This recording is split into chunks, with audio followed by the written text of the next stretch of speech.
nyo sa binigay ni Congressman Ernie? Kasi po yung mga tao. Taob na kalaban. Strike na tayo, te. Marami tayo. Start na tayo, taob na yung ano. Taob na sila. Taob na sila. Manalo na tayo. Yes, your Miss Joyce, your Miss Co Moreno, Vice Chi Atienza, Congressman Ernie Expedition. Kasi mahirap. Hindi na bibiling bigas, may pangkain naman. Tsaka hindi tinitipid po yung bigas, talagang ang dami pong binibigay na bigas nga rin Yan po po. talaga, hindi po sila pati yung mga sulada, yung mga ibang kaga ng mga, ano po, yung mga kreado ng kagaya ng mga ibang congressman. Pero yung staff ni Congressman din po, laging nakismile. Ganun po ang ibig sabihin. Kami naman po yan, one on po kami, dahil chairman namin yan. Ayan.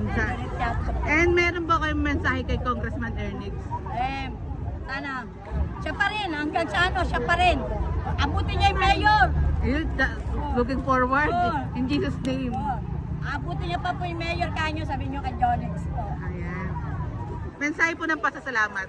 Maraming salamat po sa inyo kung marami-rami po kayo natulungan ng mga tao sa naibigay niyo po tulong na pabigas. Yung mga mahirap po, hindi pa lang po sa mga sunog nagkakagulo. Sa mga bigas. Kahit normal din po na ano, na binibigyan po ng bigas din po. Salamat Kahit sa wala pong mga okasyon, yan po yung ginawa ni Congressman sa mga apo niya katundo.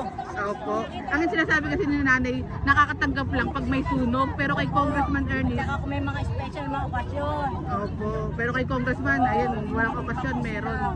Salamat. Basta sa amin po, yan po kami. Yan, puso. Salamat po, Nay. Next!